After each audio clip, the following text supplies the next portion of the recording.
Más, os voy a hacer una pequeña introducción a nuestra invitada Shahrbanoo Sadat. Yo la conocí en San Sebastián este año. El año pasado no pudo venir a recoger su premio y, curiosamente, a nosotros nos gusta invitar a las ganadoras de las ediciones a que el año siguiente formen parte del jurado. Y la habíamos invitado antes de que pasara, bueno, un poco todo este lío en Afganistán, ¿no? Shahrbanoo tiene 4 películas y yo creo que lo mejor es que, os voy a decir que su nombre significa la mejor. I'm saying that your last name means the best. It's very nice, you know, to have so far the best Afghan filmmaker.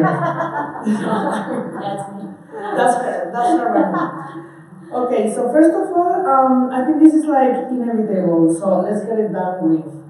How was your trip from Afghanistan to Madrid? I mean, how come you managed to be here? Tell us a little bit how you managed to flee the country and all that, so we can dive right into the cinema experience, which is what we're here for. But I know that everybody wants to know, so that's why I go right in. Yeah, well, I should say that I was very surprised by whatever happened in Kabul. Not only me, but also a lot of people living in Afghanistan. And I think also Taliban themselves, they've been surprised because they were not really to take the capital, but because the president escaped suddenly with no statement. So they just hand the country to Taliban. And I was, like many others, completely shocked and surprised when this happened. I supposed to be in Hamburg in October for a location study of my new film, but I didn't have visa. And exactly the appointment was on 15th of August at the French embassy. Yeah. And yeah, that was better. So maybe, yeah. Yes.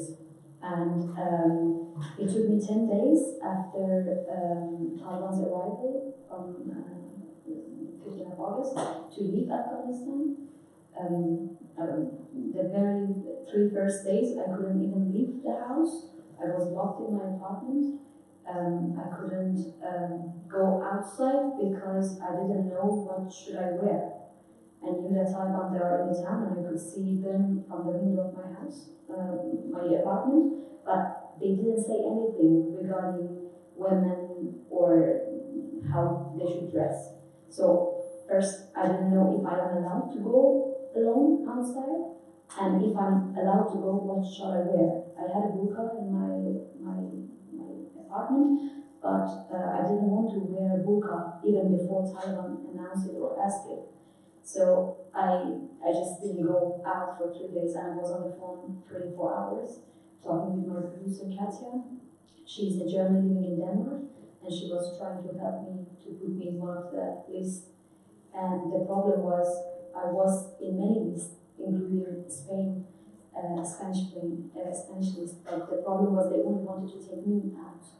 And since 15th of August, my parents and my brother and his family, they moved to my apartment from central Afghanistan because central Afghanistan was taken at the same day as Kabul.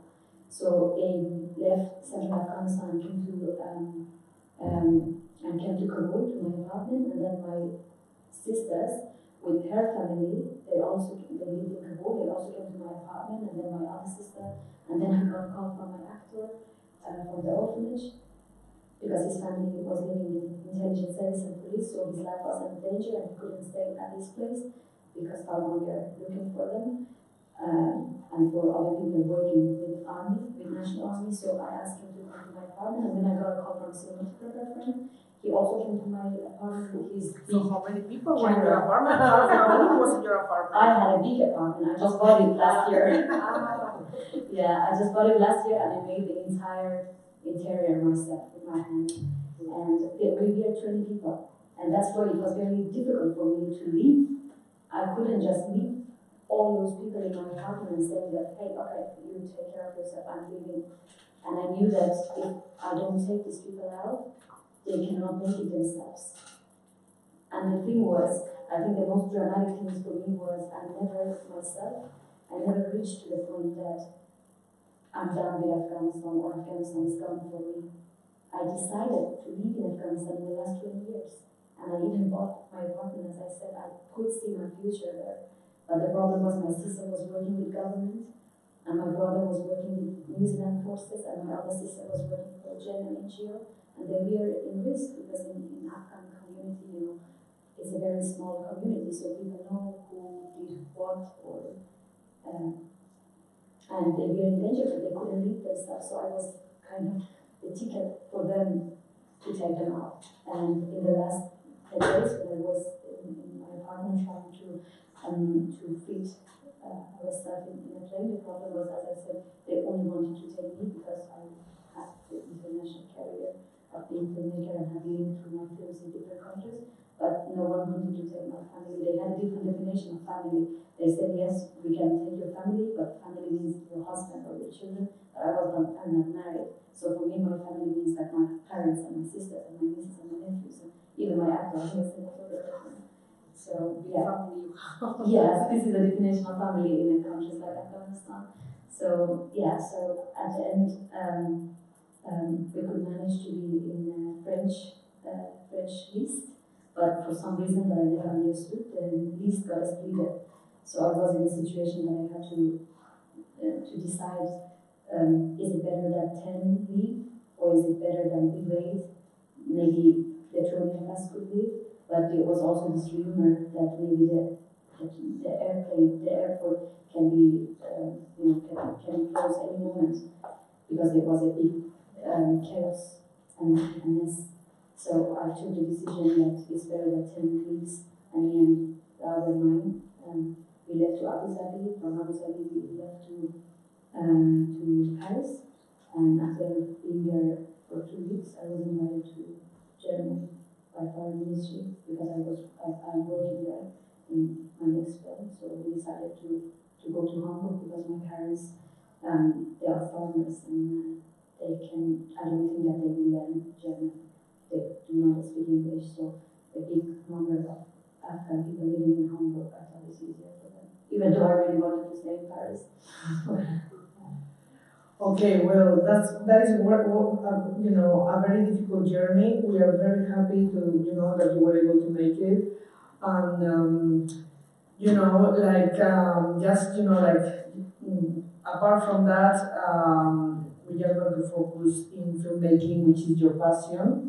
I want you to tell us a little bit about your beginnings in film. I'm going to go through all her entire filmography because it's worth it. I'm going to go film by film, but I want to start with the beginnings.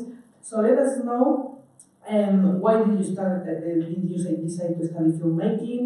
If it's something that you always wanted to do, if it came along the way, where did you study? What are your main influences? Because I don't know if you are aware of that. Iran is there is a lot of filmography done by women in Iran, and I know it's a very important school for cinematographers in the region. So I want you to tell me a little bit about your beginnings and your passion in film and where did you study and so on. Well, even though I was born in Iran as a refugee, according to the logic of Iranian government, that even if you were born there, you were born refugee, the citizenship doesn't belong to you. So I was born refugee in Iran in 1991, and even though I was there, but I had nothing to do with Iranian cinema because I belong to working class, and my family lived in Iran for more than 4 decades, but still under the status of refugee, and my father was the only one working, and in year 7 in the family, and we could just afford going to school. And the only source for me as a child, to connect me to the world outside, was the TV that we had, a very basic TV with a red body. People who lived in Iran, they recognize what kind of TV we're talking about. And we are only 2 channels from the state, channel 1 and channel 2. And from these 2 channels, I was completely brainwashed because they apply a lot of censorship, and whatever you are watching there, it is going through a very strong censorship. So that was the only connection with me and the world outside. And my father was very conservative and very religious, So even a tape recorder was not allowed in my house, and I was growing up like that. I remember even in the wedding of my sister, there was a huge argument between my brother and my father until he allowed my brother to borrow a tape recorder from his friend for 2 hours in the wedding. And I grew up like that, so I've never stepped in a real cinema theater in Iran. And you never, when was the first time you went to a cinema? I was 20 years. Wow. And that was in Cinematheque in Paris in 2010.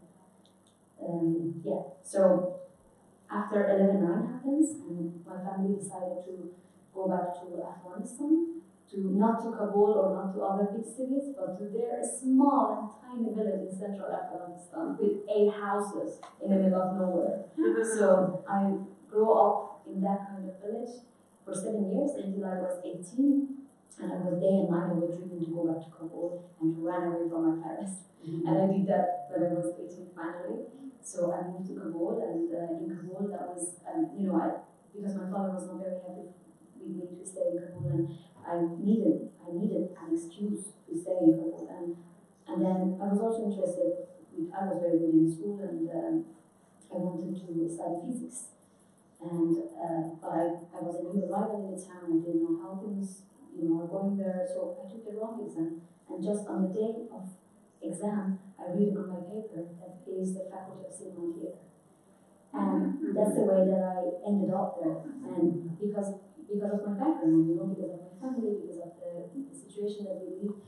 In Iran, I explained it, and in central Afghanistan, there was not even electricity, not even TV, that we went back in time like 100 years ago. So of course the life was very basic, and I never ever think about cinema, not even in my dream. That was something that it was not even existed in my dream.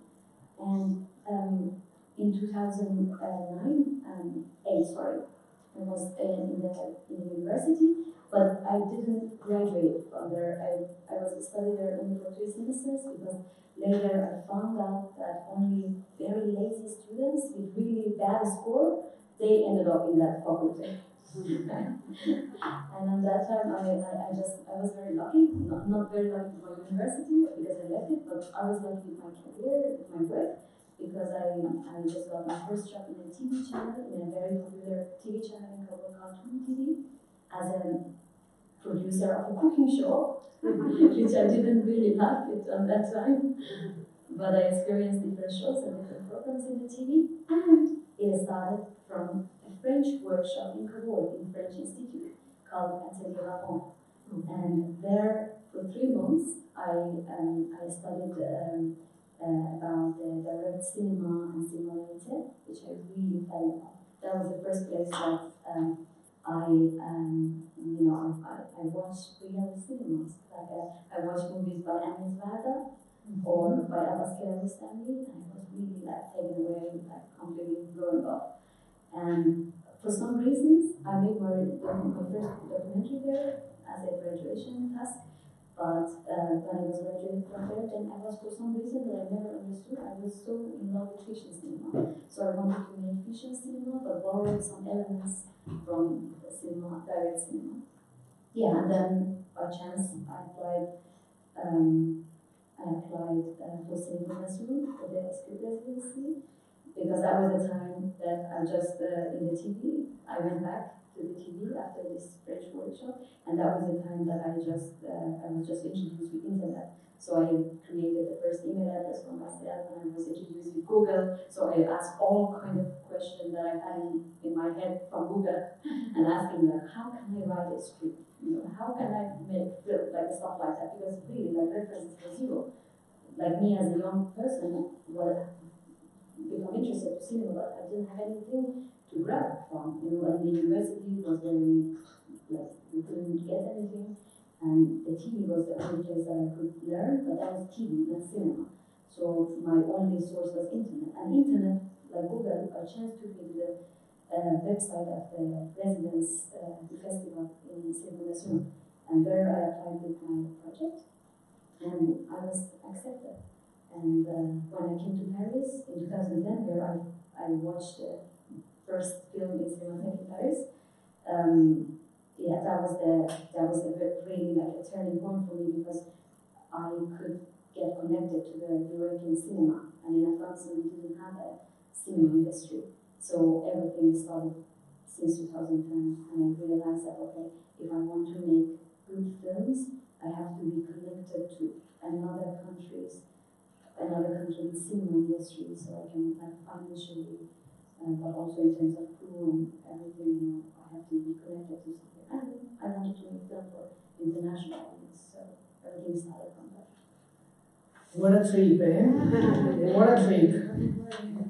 Anyway, your first documentary, it's called, I love the title, Not at Home, and has a subtitle that is, Can I add a country on the map for myself? Isn't that a beautiful title? It's like you don't like any country, but you want to add a country and make it for yourself, which I think is lovely. Correct me if I'm wrong, but the documentary was in Rotterdam and some other festivals. Right after that, you made a film, her first feature film, in 2016, 6 years after Shahrbanoo screened her first film. She did a film that went into Cannes. That was the film that I developed in Cine Fundación. Okay, for people that don't know, Cannes Film Festival has a fundación that is called Cine Fundación, where you can apply and present a project. It's very difficult to get in because it's not only, okay, for like European developed countries, let's put it this way, I don't know how developed we are, but anyway, it's very difficult to enter because there is like a huge concurrence also for, all over the world. But it is a place where not only they look at your background as a filmmaker, but also about what you have to offer and what you have, to bring to Cine Fundación as a human being, as a personal experience. So what I think is great is that in 6 years from the same time that Shahrbanoo watched her first film to the time that she made her film entered into Cannes, La Canse, Director's Fortnight, and it won the prize of Art Cinema Award, which is not bad for a first film for someone. There was a little bit, because the film is a little bit based on your own experiences in that little village. It's a beautiful film. I don't like to say it's experimental because I don't think so. Whenever you don't know how to classify a film, you say it's experimental. No, I don't think so. I think it's a fiction film really rooted into the reality of the place we're talking about. No end, no beginning. It's contemplating life. And it's based on the diaries of a writer that you work with this writer afterwards. Tell us a little bit about your first experience. It's called Wolf and Sheep, Lobos y Ovejas. So please tell us a little bit more about the film.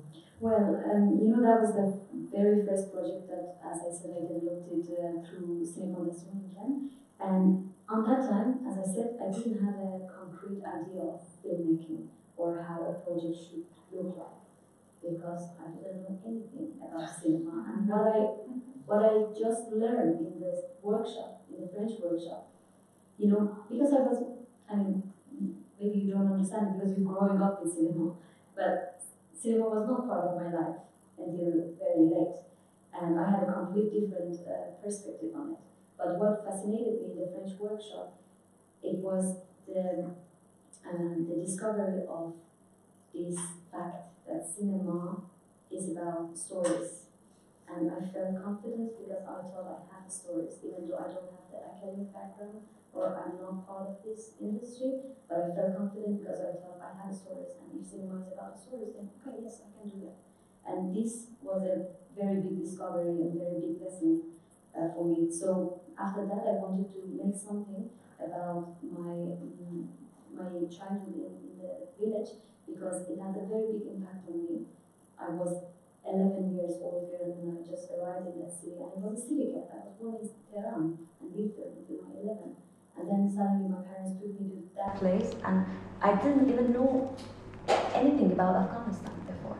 And my parents, they're not really expressive people. So they never talk a word about Afghanistan. But were you able to speak Afghan? Yes. No. No? No. You didn't speak the language? No, it looked as if they took me to another planet, you know, and for me as an 11 years girl, that was like a really huge shock. I found myself I found myself like in the middle of nowhere with a geography that I had no, you know, no emotions for, and my parents, they were so excited because after 4 decades they got back to their village where they grew up as child, and they left all families and relatives and their houses behind, you know, and for them it was like they're going back home. But for me, it was not home at all. I was totally scared, and I was thinking that I had this big trauma that I thought like I'm gonna die there, and you know I wanted really to escape from there because like even geographically, with all this tough and big mountains, it really looked like a geographical prison, you know. And for a child, you never grow up like that in that nature. It was really difficult. So when, like during the 7 years that I was living there, I was kind of an outsider because I couldn't even speak the language, and I couldn't get part with the children the same age as me. So I was always left alone and outside and watching, you know, and wishing to be accepted, but that never come true. So that was exactly what I loved about cinema, direct cinema, because it was about observation, and I was a great observer, not because I wanted, but because it was how it was. So, you know, I was an observer all the time, and I could connect with cinema in that way, and I wanted to make something about this experience in central Afghanistan, but I didn't know how to express it or which part I should take it until I met Anwar, my friend, in the TV, in the same TV that I work. He also worked, but he was working in the news, and we met each other during the coffee break, and he starting to tell me about his childhood, and we found out that he exactly lived at the same village as I, but he lived in 70s because there is a big difference, age, not big, 20 years difference between me and him, but he lived at the same village during the 70s, 80s, and I was living at the same village between 2001 and 2008, and we both were outsider, and we couldn't, you know, make friends. And then I thought, oh, okay, yeah, okay. Then I thought, okay, I create this time that we both live at the same village and we become friends. So we are not. So I changed the fact that we couldn't find any friend. I changed this in the movie that we meet each other and we live at the same time and we become friends. And yeah, not only this, but also because Anwar was very, you know, interested. He wanted to write his life story, and he was not a writer. He didn't have the confidence, so we make a deal together in a joke that he writes 8 pages every day, and then he emailed it to me so I can keep an eye on him that he's doing the job, and he did that. I received the first 8 pages, and I was like, okay, this is not a joke anymore. This is serious. Let's do it. And within a year, I collected 800 pages of his text. And then when I saw it, I was completely blowing up. I was like, I found a lot of similarities between me and him, even though we lived in different time, you know. But not only similarities, but also he taught me a lot of things because he was talking, because of the age difference, he was talking about about past of Afghanistan, which I didn't know anything about it. So for the first time, I fell in love with Afghanistan. And I fell in love with Kabul because he growing up later, like when he was 8 years, until 3-4 years ago, he was living in Kabul. So he knew Kabul in a different way. So he took my hand in a way and told me about Kabul and Afghanistan and the past. And for me, it was, yeah, it was very interesting that in 2008, when I arrived in Kabul, I was not the 11 years old girl anymore who hated to be there. I started to really love. And then with, you know, with Cine Fondation, with the French workshop, with my work in TV, like the more, you know, I grew up, the more I wanted to make film about Afghanistan. And also because later I found out that Afghanistan doesn't really have a correct image in the cinema. Yeah, that was going to be one of my questions. Yes. But anyway, I just want to make the history of your life, you know. That's something that has to be done. And now that I saw the film, and now that you're telling me this, for me the film takes another completely different perspective. because it's like so much deeper, you know, after what you've told me. Anyway, I'm just going to go through her cinematography, and then, you know, I will open the mic for people to ask Subaru questions.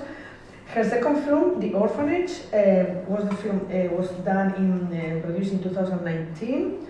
It's a film that traveled to many festivals: Brussels Film Festival, Odessa, Reykjavik. It won many prizes, and also in our festival, it won Best Prize last year.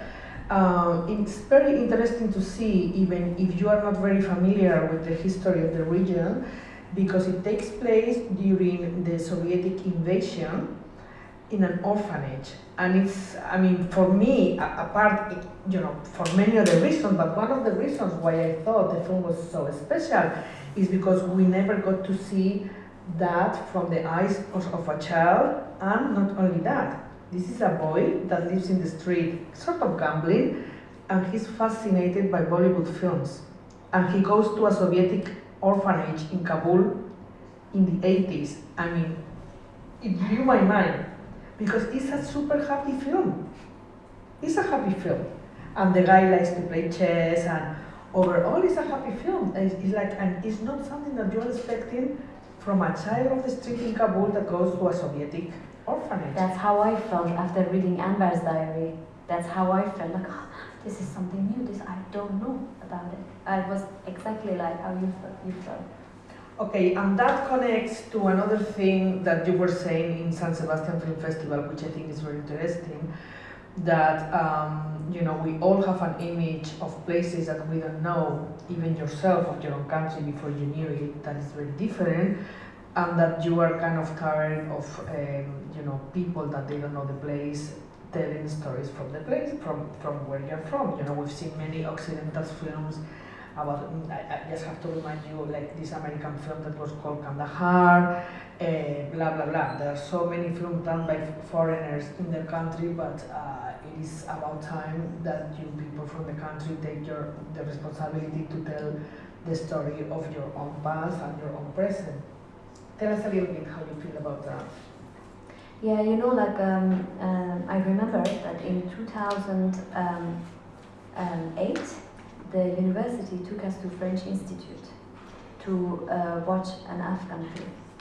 And this Afghan film, it was really bad film.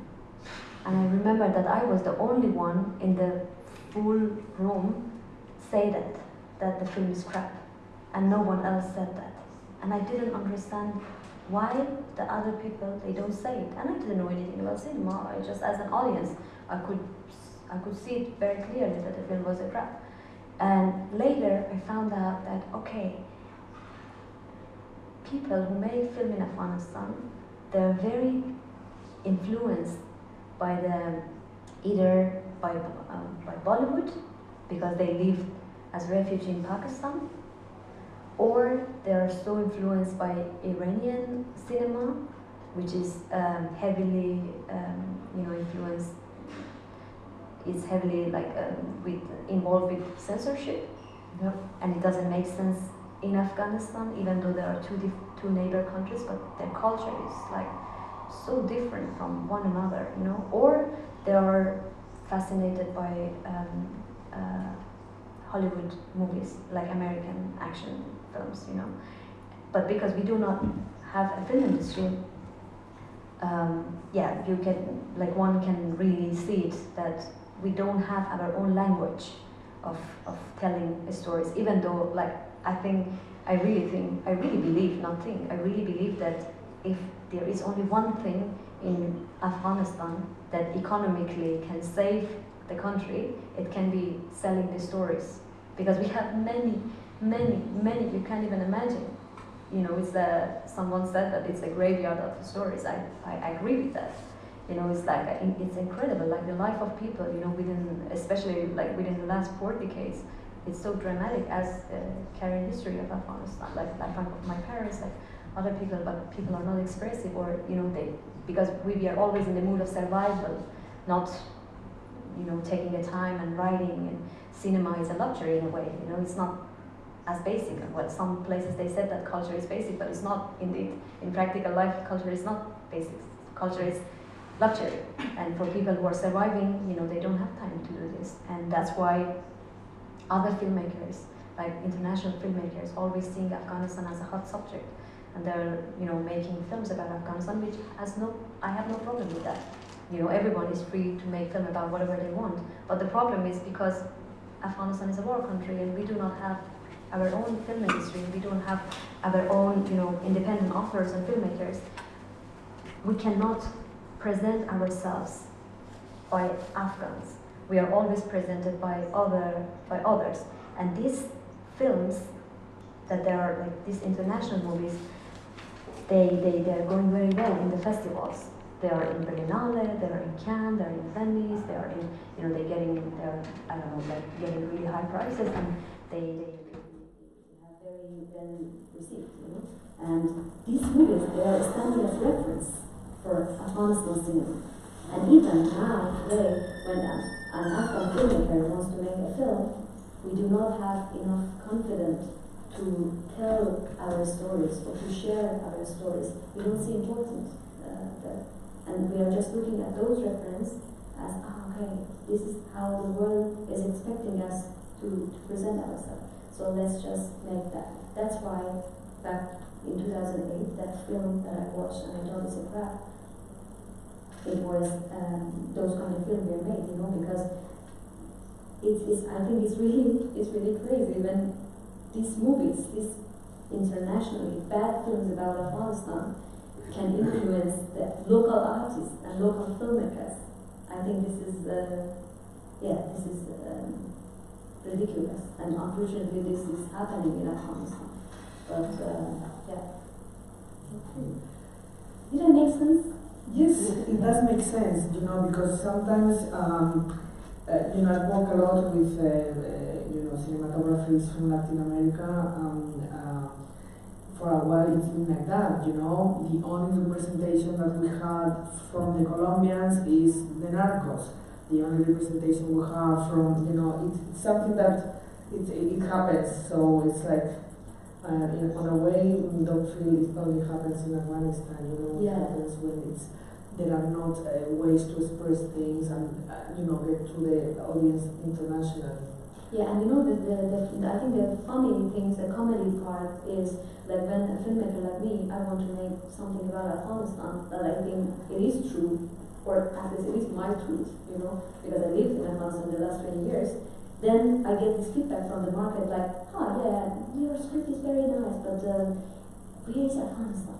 I'm like, don't tell me about Afghanistan, okay? I know, like I was there. I know what I'm talking about. But if you don't have violence, or if you don't have blood, or coming, you know, as a female director, as a young female director coming from a conflict country like Afghanistan, people think that it's your, you know, it's your mission to talk about, I don't know, women or like important things, like they're trying to make lines for you that you should play within that, which I don't like it. Okay, I don't know if this is inspiring for you, but I have an indigenous Mexican friend that is a filmmaker, basically a documentary filmmaker, and we always have this joke because she says that in order to be in Berlinale or in Cannes or in Venice, when you're coming, you know, from these countries, you need to make a film about people that are ugly, sad, and poor. They can be beautiful, but then they have to be super poor and super unhappy. Or they can be happy, but then they have to be super ugly. So I think somehow is this, you know, colonialist way, or, you know, this to look at all the places that they need to fill the box that we have created for them. That connects us a little bit with, no, totally, with your next project, because her next project is a romantic comedy. Wow.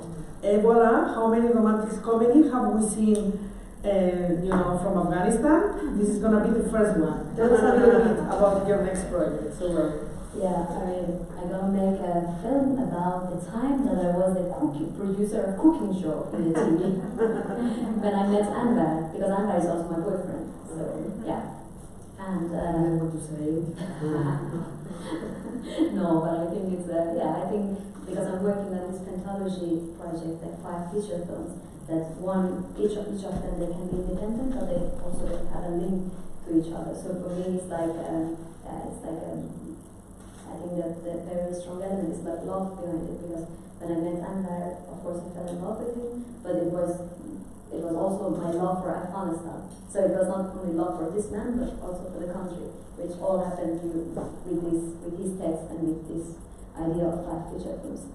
And in the romantic comedy, I'm going to talk about the time that we just met in the TV, and I was a cooking show producer, and I wanted, I am a small woman, and I had to carry the camera box all the time, and the camera box was like this. So me walking with the camera box was a joke itself. And I understand you very well. I've been there. Yeah, and I also had this dream to not only stop in a studio and recording 5 episodes of cooking show every day. I wanted to be working in a bigger project and go to the news and to do more serious stuff. But I was a woman, I was underestimated, and of course I never accepted. And not only me, but a lot of other young women working in that TV. So we fought together, and we could move. We could put the next producer in the cooking show. It was a man, and he was not very happy. But I moved to the news, and he took my place as a producer of the cooking show. And things got changed. So it is a love story about this. Camera woman working in the cooking show, and then this man working as a reporter in the news, and they become a team and they go to Kabul and to cover all kind of news. So it's supposed to be about life of middle class in present time Kabul, but obviously present time was so fast for me to catch. So now it will be about Kabul before Taliban's arrival. But I think it is an important project because we don't know really how life was in the last 20 years, especially in Kabul for the middle class. Because in the last 20 years, this class, middle class, they shaped, and now they just vanished because all the evacuation, they just got spread all around the world, and this middle class is not existed anymore. And life in Kabul was much more different with the rest of Afghanistan, because especially in the center of Kabul, women could join army, could be pilots, could be doctors, could make film, could do whatever they want. Of course, on the work they receive discrimination and stuff like the rest of the world, other places in the world. But there was this bubble that we lived there, and especially the young people, celebrating Valentine and dating and having the sexual life and parties. So you couldn't even imagine that this life belongs to Afghanistan. So I think I want to focus on that life, and also I think I'm so affected by whatever is happening in Afghanistan, and I'm involved, and I don't want to spend a lot of money and time to recreate all that shit again. So I'm not going to make another war film about Afghanistan, or like a tragedy film about Afghanistan that makes poor people again. I want to make more pink. We are done with that.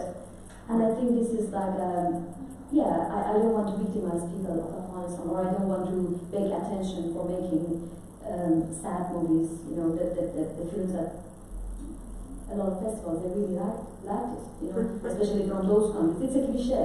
And after Me Too campaign, female director, it's just like the dark side of it, which I'm not a big fan of it. So I think, I think it's time to make more colorful films about Afghanistan. Not only romantic comedy, but also, erotic film, action film, all kinds of movies, why not? And celebrate the culture and celebrate She was the best, She was born with a name that meant something. Yeah, she was best. Anyway, I think just to finish, I think it's important to say that you work always with international producers, and you've been working since your first film with the same producers, the French producers that you are also planning to do your last film. I think it's also a constant in your cinematography, correct me if I'm wrong, but also a little bit in the region that you like to work with non-professional actors.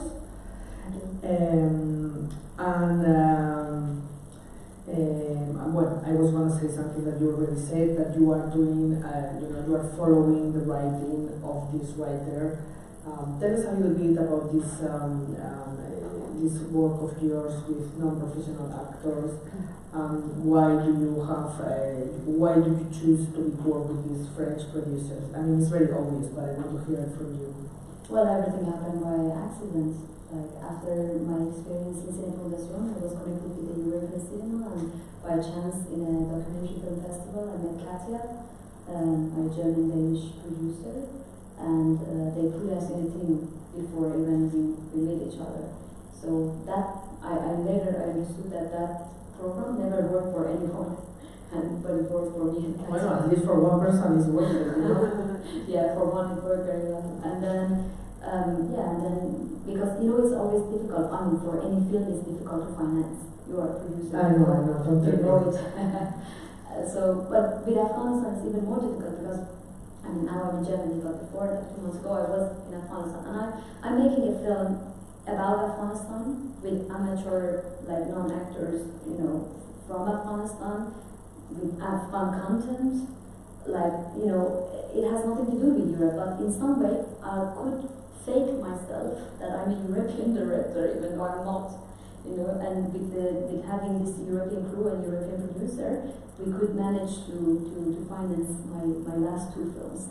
And of course, like, even though it was low budget, but it was like, for my first film, we had like 23 sponsors, like founders, which was very crazy, even though it was a low budget film, but so Katja had to work with other countries as co-productions, so we ended up with France and Germany, with Luxembourg, with Sweden, like in different countries, and and by accident I mean, everything happened in my life like an accident. Totally.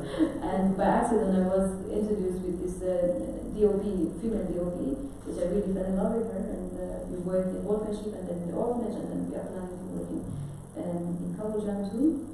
So I had like a female producer, female sound woman, female camera operator, female line producer, like female first AD, like, and I was surrounded by all female, and it was not planned at all. And when it comes to gender, I'm not really interested in like putting just divide people and and this happened just by chance, and I'm very glad I'm gonna keep these people for the rest of my life if they don't keep me out. I'm sure they will not. I'm sure they will not.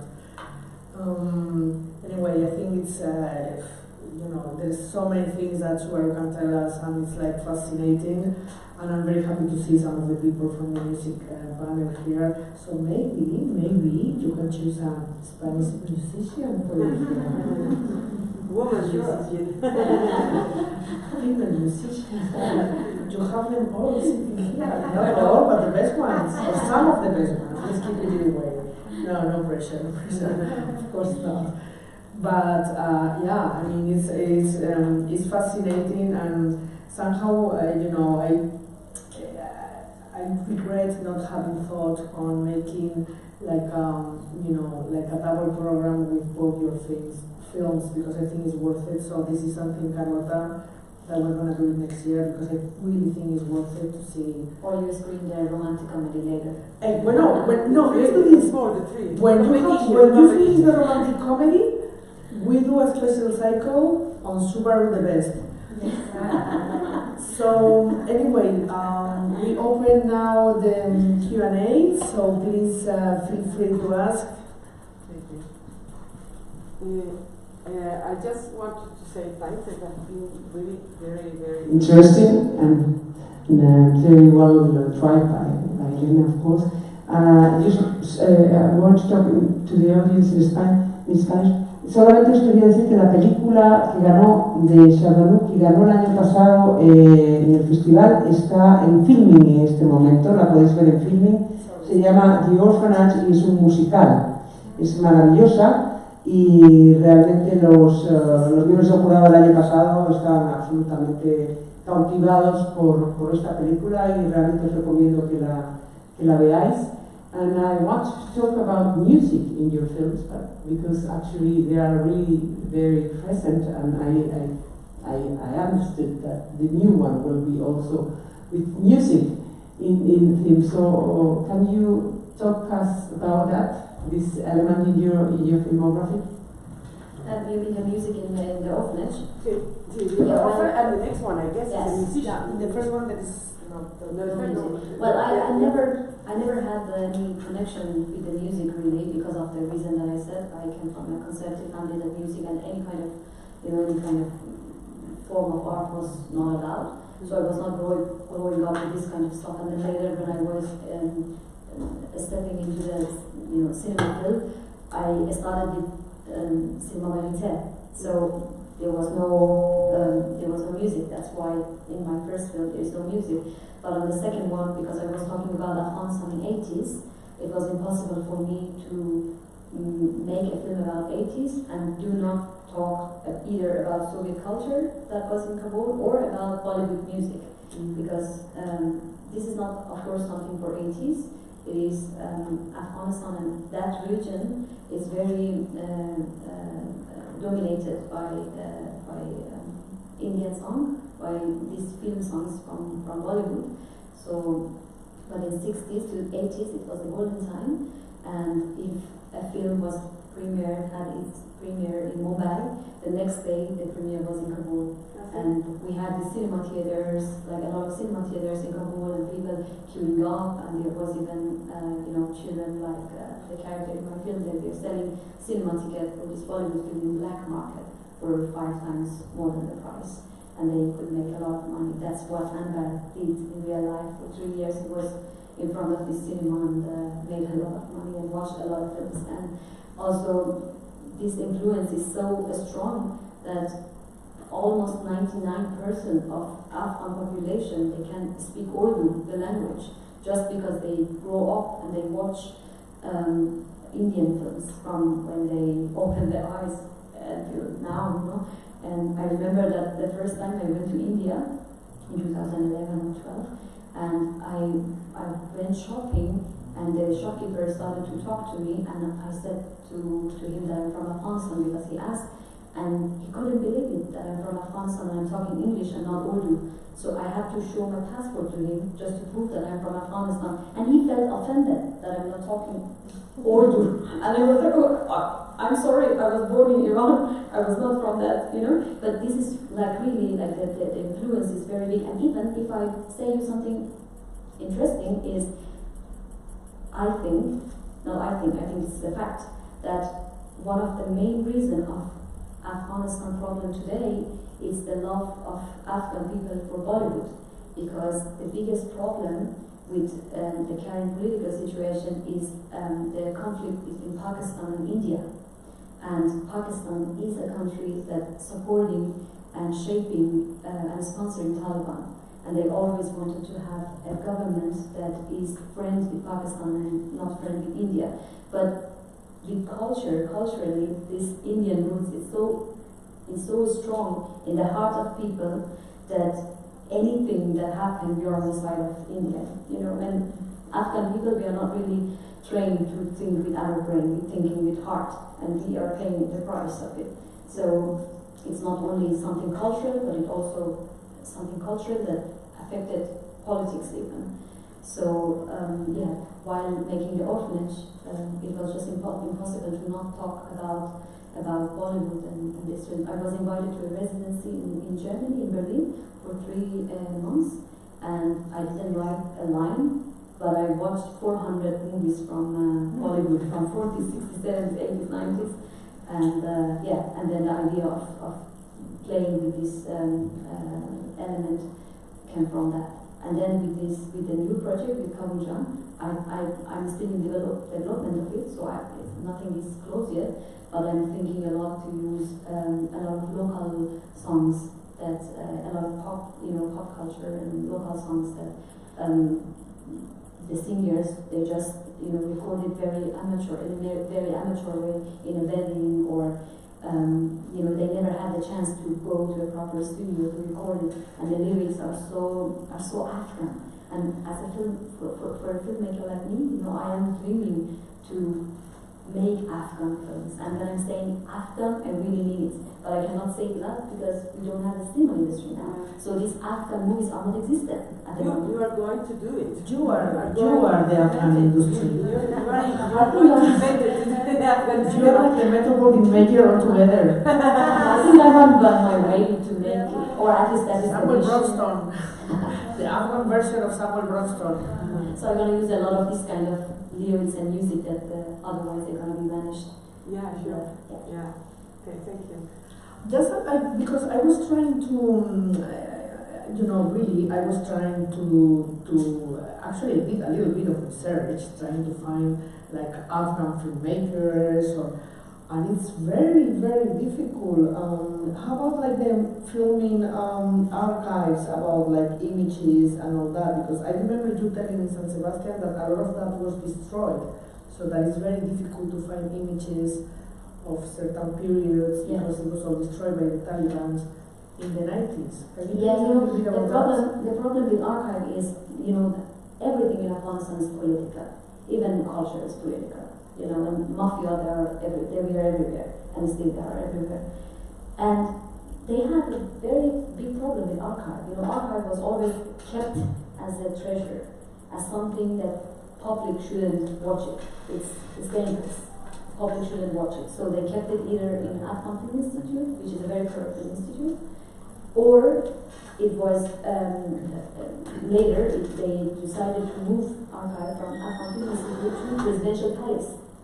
So for a filmmaker like me, for example, for the orphanage, I needed reference, I needed archive, and a lot of documentaries were made about this actual orphanage in Kabul, because the first lady of that time, she was the one who funded this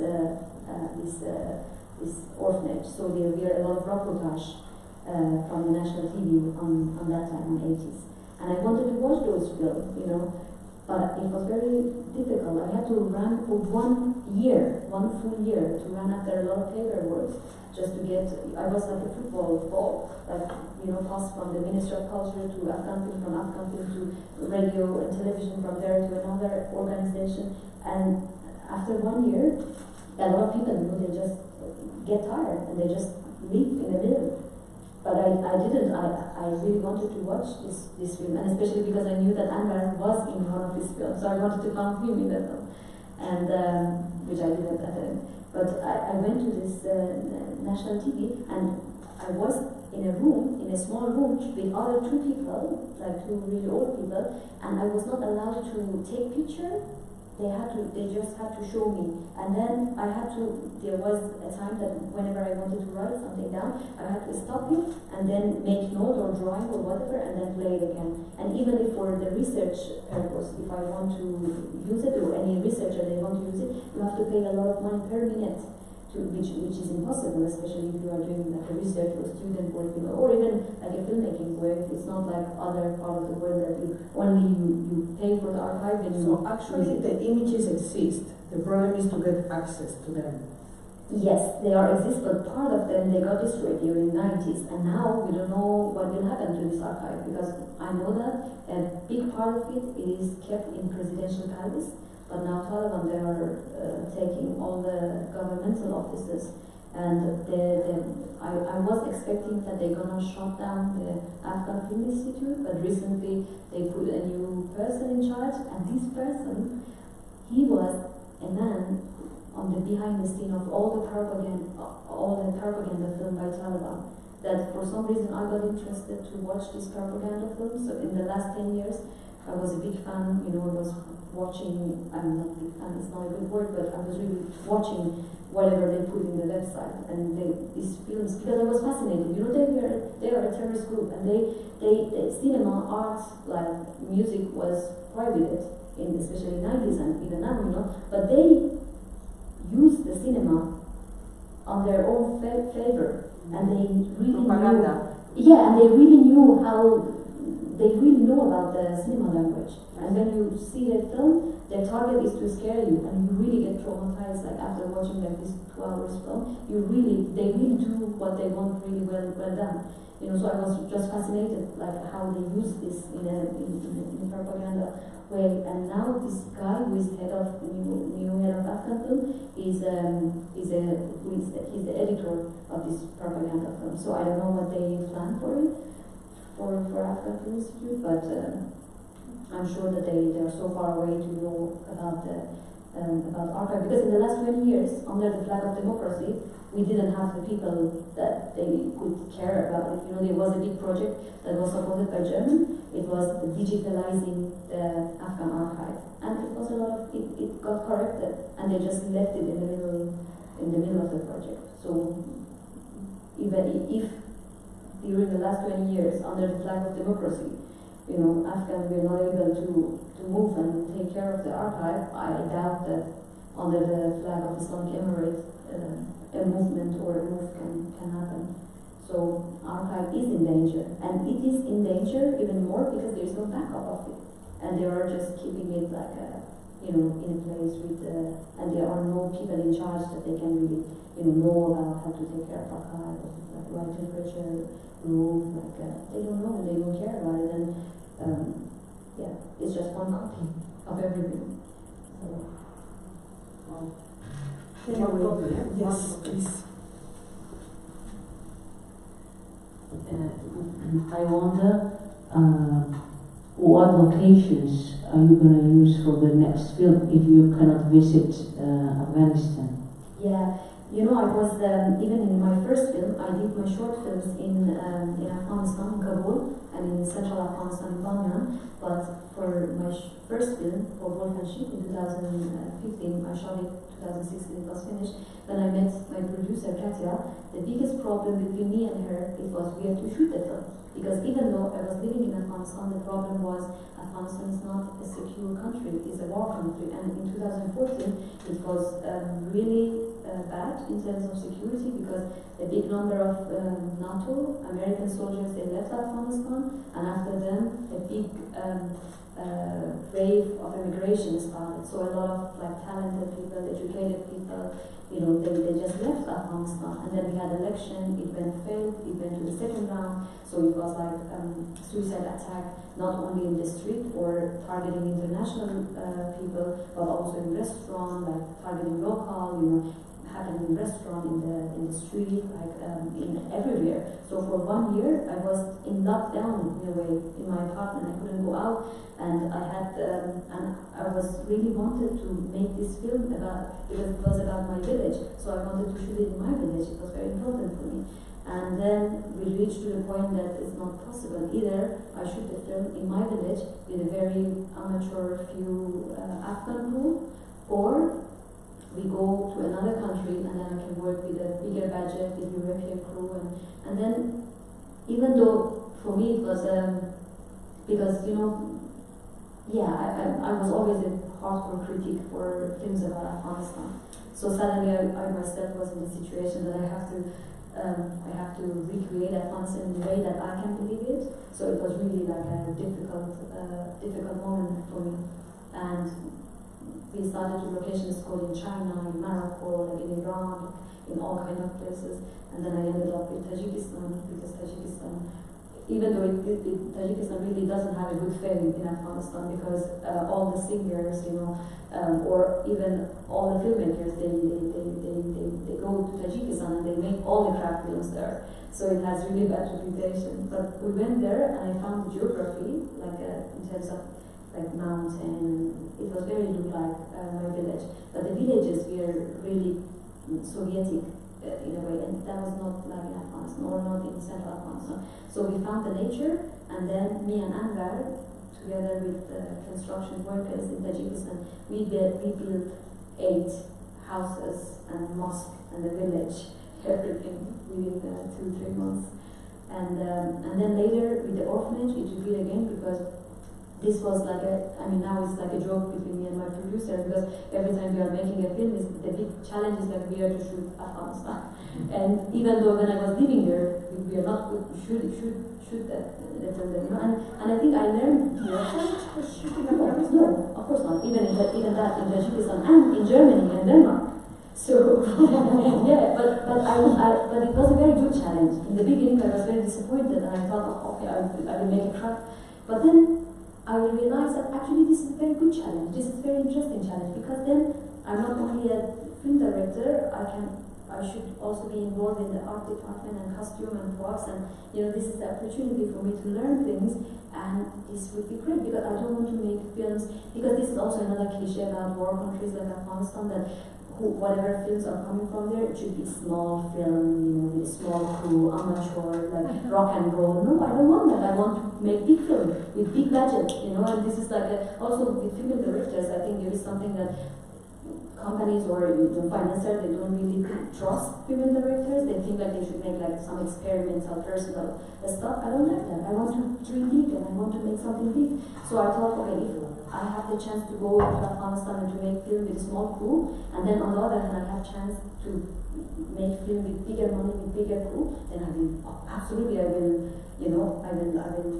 choose that. And I was thinking of Spain actually in my head, because I was thinking like, if all the Western films, they are made in Spain, so I can also go to another country, to make Afghanistan there, which was very good for me. I mean, yes, now a lot of other filmmakers, they have problems because they were shooting films in Afghanistan with a small crew when I was shooting my films in Tajikistan. But now I'm kind of experienced in filming Afghanistan in other places. So with Kabul John, we are shooting the interior in Hamburg, because now I'm living in Hamburg, and the decision has been taken like last year. We got money from there, and because it's a TV channel, so we can shoot it in the studio or in any places. And then for the outdoor, I will have a tour to Tunisia, to Morocco, also the south of Spain. So you never know, maybe I can create Afghanistan in Spain. Welcome to Spain. You are going to be the first Afghan director to shoot in Hollywood an Afghan film. Can you imagine, in the back door of the studio, shooting Afghanistan? That would be great. Anyway, we are running out of time. I don't know if we have more time for one more. Yes, because we could be listening to Shahrbanoo the whole day, but unfortunately they're closing this building. Hi, I would like to know how will you communicate with your crew, because you make films about Afghanistan, about the culture, and you only talk about European crew. How you are able to make them understand, to make the film? How do you communicate with your crew? Because it's an European film. Yes. Well, we talk in English, of course, because my crew coming depends on the co-production countries. They're coming either from France or Germany or Denmark. They speak different languages, but on the set we speak English. And my cast are coming from Afghanistan. In the last 2 films, I casted in Afghanistan, and then took my huge cast to Tajikistan or to Germany or to Denmark. And the cast and crew, they cannot communicate. They communicate with body language, but which is a lot of fun, but not really communicate verbal. And this is the thing also about making Afghan film, because even though I'm a film director and I'm writing the script and involved in art department, costume and other department, but the challenge for me as a director is I'm working with European crew, which I'm really grateful for that. They are very professional and I learn from them a lot. But on the other hand, the big point is they don't know anything about Afghan culture, and I want to make Afghan film. So for me, this is a big challenge, how I can connect people and put them and install them in the different departments, to still keep the originality and make the best in Afghan film. So when I want to make films, I try to mix Afghan people that they have no background in cinema, but they are very good, I don't know, in costume or in they are tailor or you know, like a lot of, or they are, I don't know, they are like they are really good in like in practical. They are very practical in life in different departments, but they have nothing to do with cinema. Exactly like me.